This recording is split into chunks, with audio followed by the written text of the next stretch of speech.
আমার ভালোবাসার দুষ্টু মিষ্টি বন্ধুরা, কেমন আছো তোমরা? বহুদিন পর তোমাদের জন্য নতুন গল্প নিয়ে চলে এলাম। চলো বন্ধুরা, আমি আমার বৌদির সাথে যেভাবে খেলাধুলা করলাম গল্পটি তোমাদের সাথে শেয়ার করি। আমার বৌদির নাম রূপা। রূপা বৌদিকে যেদিন প্রথম দেখেছিলাম সেদিন আমার মাথার মধ্যে ওনাকে খেলার ইচ্ছেটা ঢুকে গিয়েছিল। ওনার কমলা দুটি দেখলে যে কোনো পুরুষের মাথা খারাপ হয়ে যাবে। আর ওনার অসাধারণ কোমর আর কমলা দুলিয়ে যখন হেঁটে যান সামনে দিয়ে, তখন পৃথিবী যেন অন্ধকার হয়ে যায় চোখের সামনে। রূপা বৌদি এক ছেলে আর এক মেয়ের মা। খুব যে সুন্দরী তা আমি বলবো না, কিন্তু সেক্সি বলে যে কথাটা আছে সেটা আমার মনে হয় রূপা বৌদির ক্ষেত্রেই প্রযোজ্য। উনি সবসময় যে জামা পরেন তার রং এত অ্যাট্রাকটিভ হয় যে দেখলেই গন্ধ শুঁকতে ইচ্ছে করে। যেই পারফিউম রূপা বৌদি ব্যবহার করেন তার গন্ধটা নাকে গেলেই খেলতে ইচ্ছে করে। রূপা বৌদিকে খেলার এত বড় একটা সুযোগ আমি পাবো তা সেই দিন কিন্তু আমি বুঝতে পারিনি। অফিসের কাজে গিয়েছিলাম ওনাদের বাড়ির কাছেই। কাজটা আগে শেষ হয়ে গেল। তখন দুপুরবেলা খিদায় পেটটা চো চো করছিল আমার। ভাবলাম হোটেলে ঢুকে কিছু খেয়ে ফেলে, কিন্তু হোটেলের খাবার খেলে আমার আবার গ্যাস্ট্রিকের সমস্যা হয়। হঠাৎ ভাবলাম, আচ্ছা রূপা বৌদির বাড়ি চলে যাই। যেই ভাবা সেই কাজ। 5 মিনিটে পৌঁছে গেলাম রূপা বৌদির বাড়ি। কলিং বেল টিপলাম। 3-4 মিনিট পরে রূপা বৌদি দরজা খুললেন। ঘুম ঘুম চোখ। বললেন, আরে তুমি? আমি বললাম, অফিসের কাজে এসেছি, খুব খিদা লেগেছে তাই আপনার বাড়ি চলে আসলাম। রূপা বৌদিকে কেমন যেন বিচলিত মনে হলো। আমি বললাম, বৌদি কোনো সমস্যা? বৌদি বললেন, না না, আসলে আজ দুপুরে রান্নাই করিনি এখনো। অসময়ে ঘুমিয়ে পড়েছিলাম। তুমি বসো, আমি চট করে ভাত আর ডিম ভাজা করে ফেলি। সময় লাগবে না। মনটা একটু দমে গেল। ভাবলাম যে খিদা তাতে যা দেবেন তাই হবে। অসুবিধা নেই বৌদি, যে গরম পড়েছে আমি একটু গরম রেস্ট নিই। বৌদি বললেন, হ্যাঁ হ্যাঁ, আমার রুমে বসো, আমি এসি ছেড়ে ঘুমাচ্ছিলাম, ঠান্ডায় আছে ঘরটা। আমি তাই করলাম। রুমে ঢুকে প্রশান্তি লাগলো খুব। আমি বালিশে মাথা রেখে শুয়ে পড়লাম। বালিশে রূপা বৌদির একটা চুল লেগে আছে তখনও। বালিশ থেকে কি সুন্দর একটা গন্ধ আসছিল। আমার এত ভালো লাগলো। বালিশে নাক ডুবিয়ে শুয়ে রইলাম আমি। হঠাৎ ঘুম ভেঙে গেল। ঘড়ি দেখলাম, না, 15 মিনিট এর একটা ঘুম দিয়েছি। শরীর তাই অনেক ফেরাস লাগছে। এর মধ্যে রূপা বৌদি এসে ঘরে ঢুকলেন। আমাকে বললেন, ভাত বসিয়ে দিয়েছি, বেশিক্ষণ লাগবে না। আমি বললাম, পিকচি গুলি কই? বৌদি বললেন, ওদের দাদুর বাড়ি গেছে। সকাল থেকে কান্নাকাটি করছে যে ওদের দাদুর বাড়ি যাবে। ড্রাইভার আর কাজের মেয়ে দিয়ে পাঠিয়ে দিয়েছি, আর আমি একা একা ঘুমাচ্ছিলাম। আমি বললাম, আমিও ঘুমিয়ে পড়েছিলাম বৌদি। আপনার বালিশে যে সুন্দর গন্ধ লেগে আছে, নাকে আসতেই ঘুমিয়ে গেলাম। বৌদি হেসে বললেন, কি যে বলো, এখন আর পারফিউম ব্যবহার করি না, তেমন গন্ধ কোথা থেকে আসবে? আমি বললাম, যাই বলেন বৌদি, অদ্ভুত সুন্দর গন্ধটা। বৌদি হঠাৎ চোখ রাঙালেন। বললেন, মিথ্যা বলছো কেন? তুমি গন্ধ নিয়ে দেখো, আমার গায়ে কোনো কিছুর গন্ধ নেই। আর বলে বৌদি ওড়নাটা একটু সরিয়ে নিচের দিকে নামালেন। রসালো কমলার খাজ দুটো আমার চোখের সামনে উঠে আসলো। আমি মন্ত্রমুগ্ধের মতো নাকটা নিয়ে রাখলাম ওই খাদে। ধীরে ধীরে নাকটা ডুবিয়ে দিলাম। মাতাল করা গন্ধ।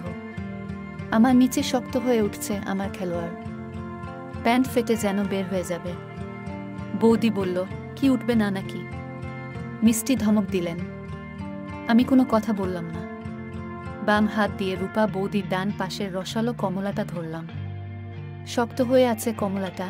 আমি আস্তে আস্তে চাপতে শুরু করলাম। বৌদি বললেন, এই কি করছো, ওঠো। কিন্তু আমি তখন কিছু শুনছিলাম না। বৌদির গলায় ঘাড়ে আদর করতে লাগলাম আর রসালো কমলাটা টিপতে লাগলাম। হঠাৎ বৌদি একটা ধাক্কা দিল আমাকে।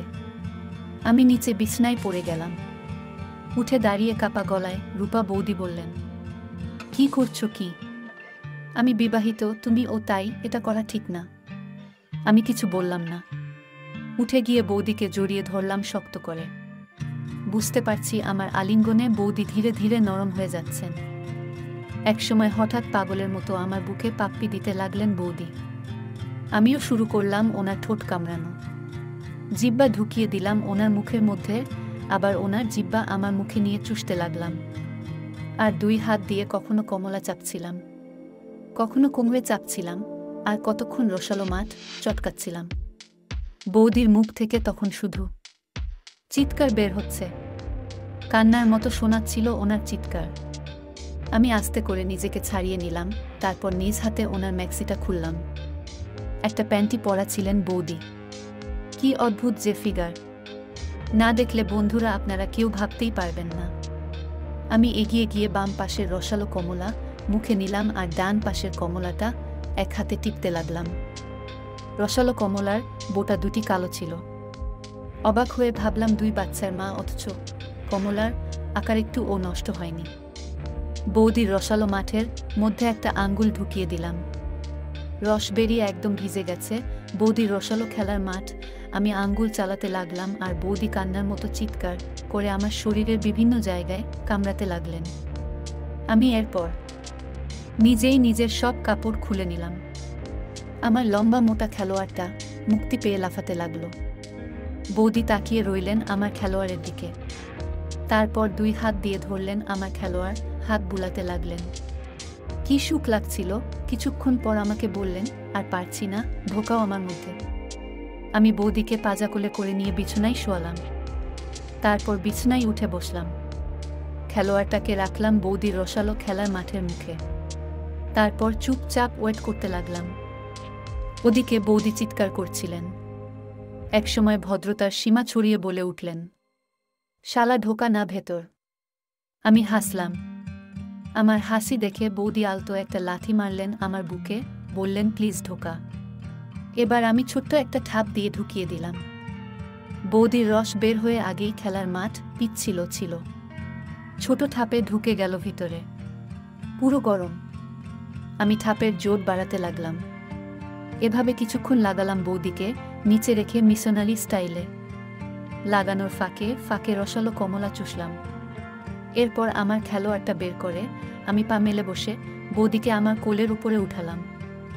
তারপর আমার খেলোয়াড়টা রসালো খেলার মাঠে ঢুকিয়ে বৌদিকে বললাম, এবার আপনি করুন। শুরু হলো বৌদির করা। উনি যে এতটা এক্সপার্ট আমি ভাবতেই পারিনি। আমি পাগলের মতো হয়ে গেলাম সুখে। এসি ঘরের শরীর থেকে ঘাম আসতে লাগলো আমার। তারপর আবার বৌদিকে নিচে ফেলে আমি ঠাপাতে লাগলাম। আমার যখন প্রায় হয়ে আসছিল, বৌদি বললেন, আমারও হবে এখন। আমি জিজ্ঞেস করলাম, ভিতরে ফেলবো? বৌদি বললেন, অসুবিধা নেই। তারপর আরেকটু থাপাতেই 2 জনের একসাথে হয়ে গেল। সে কি সুখ! খেলা হয়ে গেলে আমরা কিছুক্ষণ বিছানায় শুয়ে রইলাম, পুরো কাপড় ছাড়া। প্রায় 30 মিনিট পর বৌদির 2 নম্বর ফুটাও মারলাম। টাইট ফুটো, খেলোয়াড় ঢুকতে কি যে কষ্ট। ক্রিম দিয়ে পিছলা করে ফুটা মারলাম। এরপর স্নান করে খেয়ে আমি চলে আসলাম। আসার সময় বৌদি বললেন, সুযোগ পেলে মাঝে মাঝে এসো। বন্ধুরা, গল্পটি আজ এই পর্যন্ত। সবাই ভালো থাকবে, সুস্থ থাকবে। ধন্যবাদ।